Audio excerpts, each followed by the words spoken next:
Hey, it's Game with Tev. So why do we say that reverse osmosis water needs to have minerals added back to it? I mean, after all, isn't clean water, especially a really clean water like RO, isn't that healthy for you? Well, the answer is actually no.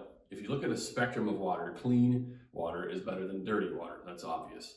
But in order to really hydrate and benefit the body, water needs to be not only clean, but mineral rich. And so there's lots of reasons for that. What we're going to do today is really look at just the big three. The big three reasons why you need to add minerals back into reverse osmosis water. All right, number one, hydration. So our bodies use very complicated processes to stay hydrated. One of those is something called osmotic pressure, and that's what we're going to talk about right now. A rough way of understanding this is to think about your cells like a balloon. The only difference being a balloon, the outside of the balloon is pretty solid. The outside of our cells, called the membrane, is semi-permeable. And what that means is that fluids can pass through the membrane, okay? How quickly that happens, though, is determined by the pressure difference between the inside of the cell and the outside of the cell. That pressure difference is then determined by the concentration of solids in the water, or in the fluids, both inside of our cells and outside of our cells, like in our blood, okay? Those solids can be things like minerals, like sodium or potassium. They can also be things like sugar, just kind of depends. But when that pressure is balanced, you got water flowing in like you want it, you got waste flowing out like you want it, everything's good, it's called isotonic. If there's a pressure imbalance, so there's more pressure inside than out, or more outside than in, then our cells can, think about this balloon again, if you put too much air into it, it swells, right? It can pop. Well, our cells can do the same thing. If it gets too much fluid inside, they can burst. Contrastly, if it's too much on the outside and it's squeezing that cell, then the cells get deformed and they don't function correctly, just like squeezing a balloon does, okay? This is why IVs are not just saline, are not just pure water. They're saline solution, right? They have a concentration of minerals in that IV to match more correctly the fluid that's in our bodies already. And when that matches correctly, you get a quick and efficient hydration. When it doesn't, things get off. So when you hear the term in mass marketing electrolytes, most often that should be things like salt, potassium, whatnot. Sometimes it can be sugar. Oftentimes it's way more sugar than it should be. But this is the reason why. It's not just about replacing the salt and the solids that we lose through sweating. It's also because it needs to hydrate your cells effectively. And to do that, you need to have a water or an electrolyte drink, whatever, that has solids in the water, has minerals in the water. If you don't, then your body's going to have to get them from somewhere to make that hydration process function. So where's it going to get them from? Well, other places in our body where they're stored. And now that leads us to number two, mineral deficiency and long-term harm. So we all operate on a balance, right? We know too little of things or too many of things can cause us problems. Too much sugar, it's bad for you. But so too can too little calcium be bad for you. The challenge for us is to think long-term, right? Because these consequences of this imbalance, they don't show up right away. It's not like you sprained your ankle and you immediately feel it. They can take years or decades before these issues come back to bite us.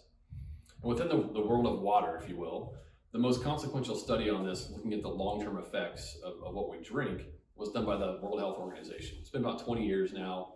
And really, it was just a cataloging of all these different studies that had been done in about 20 different countries around the world. And what they looked at were the consequences of drinking what they called a demineralized water. So think of a third world situation where the water is so brackish or dirty, it needs to be distilled.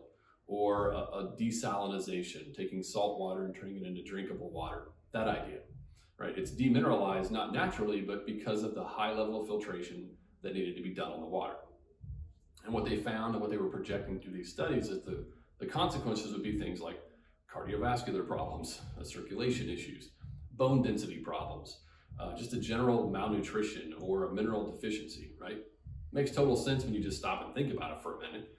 But the recommendation out of it was if you drink water that's void of minerals, it's demineralized, then you need to have supplementation through diet or taking a mineral supplement, right? Taking a magnesium or calcium pills, that kind of thing.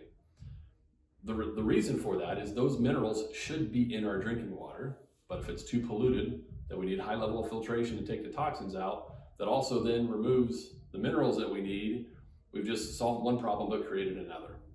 And that's really the gist of this number two, right? The second reason to put minerals back in your water. You don't need to live in a third world country to have third world problems. We have those same issues here in the United States.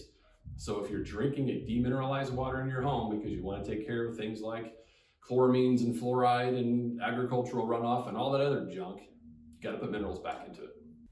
Number 3, taste.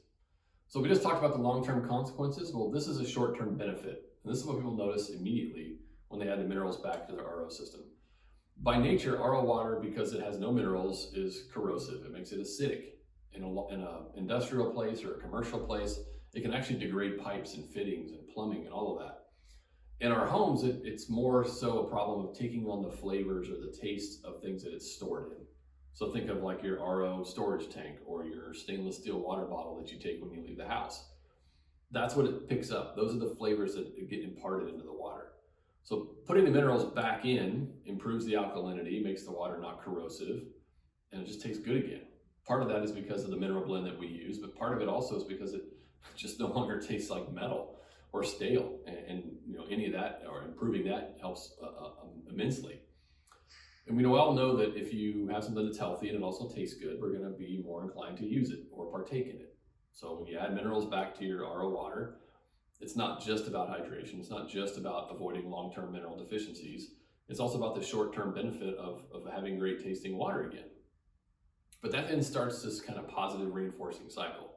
You drink more of it because it tastes good, so you're more hydrated. You're adding minerals back to your body, even in just small amounts. Those small amounts help. And now you're just reinforcing good habits over and over and over.